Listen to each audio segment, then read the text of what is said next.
Somewhere right now, someone is typing how to open a Tesla dealership into Google. They picture a glass showroom. They picture a lot full of Model Ys. They picture the kind of wealth that came from owning a Ford or Toyota store for 30 years. But that dream runs into a wall almost immediately, because a Tesla dealership in the way people imagine it does not exist. Not in the United States, not in most of the world. There is no application form, there is no franchise fee to buy in. There is no territory you can purchase and pass down to your kids. Tesla broke that entire model on purpose. And understanding why reveals one of the strangest business stories in the modern auto industry. For over 100 years, cars were sold one way. A manufacturer built the car. An independent local business bought it wholesale. That business marked it up and sold it to you. This is the franchise dealer model. It made thousands of families rich across America. It also created a strange, layered system of middlemen. Tesla looked at that system and rejected it completely. Elon Musk didn't want a layer of independent owners between Tesla and its customers. He wanted to control the price. He wanted to control the experience. He wanted to control the story. So Tesla built its own stores instead. Every Tesla location you walk into is company-owned. The person helping you is a Tesla employee, not a commissioned salesperson working for an independent owner. This single decision changed everything downstream. No haggling, no markup added by a local owner trying to hit his monthly quota. No dealer add-ons stapled onto the sticker price. Just one price set by Tesla everywhere. To most buyers, this feels refreshing. To the traditional dealer industry, it felt like a threat. Because if Tesla succeeded, it proved dealers weren't actually necessary. That idea terrified an entire industry built on being the only path to a new car. So the pushback was immediate. Nearly every state in America has laws protecting franchise dealers.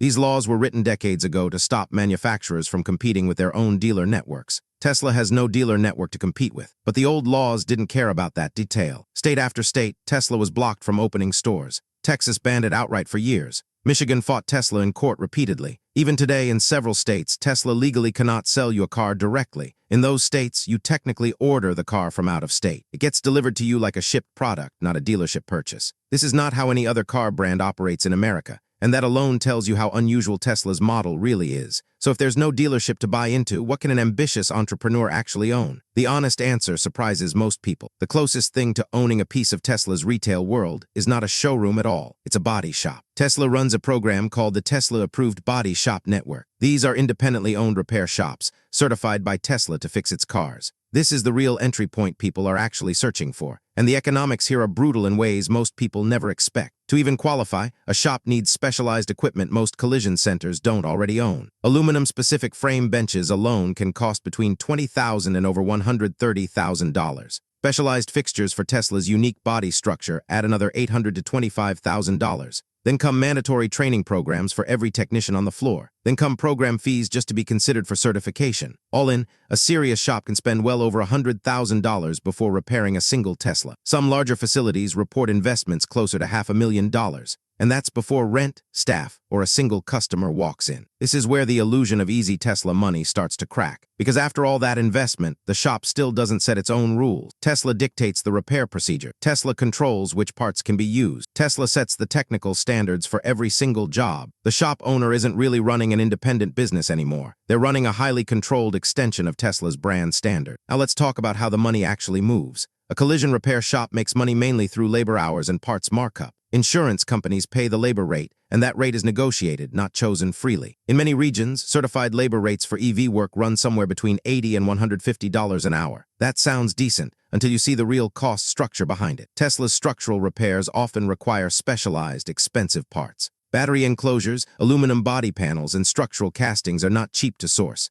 and Tesla controls that parts pipeline tightly. Shops can't shop around for a cheaper aftermarket alternative like they can with older cars. That kills one of the classic profit levers of collision repair. Meanwhile, single repair jobs can run anywhere from $5,000 to over $25,000. Big numbers on paper. Big numbers don't mean big margin. Insurance companies frequently dispute Tesla-specific repair costs. Payment delays of 30 to 90 days are common on larger claims. That means a shop can spend weeks funding a repair with its own cash before getting reimbursed. For a small operator, that cash flow gap alone can sink the business. Now stack on the facility requirements. Tesla brand-compliant shops often need dedicated bays. They need high-voltage safety equipment for battery work. They need ventilation and space standards most older shops were never built for. Every one of these requirements adds cost with zero guarantee of extra revenue. And here's the twist almost nobody mentions. Tesla doesn't need very many of these certified shops in any single region. Because Tesla vehicles have far fewer moving parts than gas cars, routine mechanical work is minimal. There's no oil to change, no transmission to service, no exhaust system to repair. The service revenue that once cushioned traditional dealerships barely exists in the Tesla world. Collision repair is essentially the only major external revenue category left on the table, and Tesla keeps a tight grip on even that. This is the exact opposite of a traditional Ford or Toyota dealership. Those dealers make enormous profit from service bays, financing kickbacks, and extended warranty. Tesla centralizes almost all of that inside its own company-owned system. Financing runs through Tesla's own platform. Insurance, in many markets, is sold directly by Tesla itself. Even software features and range upgrades are sold straight from Tesla's app. There's no independent dealer standing in the middle collecting a slice. So where does that leave someone who genuinely wants to build wealth around this brand? Realistically, there are only a few paths. Path 1 is becoming a manager inside a Tesla-owned store. Store managers can earn strong six-figure packages, including stock in some regions. But this is an employee position, not ownership. There's no equity stake, no business to eventually sell. Path 2 is the certified body shop model we just walked through. High capital requirement, thin controlled margins, and constant dependency on Tesla's approval. Path 3, ironically, is the simplest one. Buying Tesla stock on the open market. No employees to manage, no facility standards to meet, no insurance disputes to fight. Just market risk and full liquidity whenever you want out. It's not glamorous, but it's often more realistic than chasing a dealership that structurally cannot exist. So why do so many people still get burned chasing this dream? Mostly because they compare Tesla to the old car business they grew up watching. They assume a hot brand automatically means a franchise opportunity. They pour money into body shop certification expecting dealership-level returns. Then they discover the ceiling is lower and the control is tighter than they expected. Tesla's own growth adds another layer of risk. As Tesla expands its own service and repair footprint, independent shops can lose volume overnight. Certification can also be revoked if quality standards slip. There's no franchise agreement protecting years of investment the way traditional dealer laws do. It's a relationship that can end with very little leverage on the independent side. So is this actually a good business to get into? For a well-capitalized shop owner with existing collision expertise,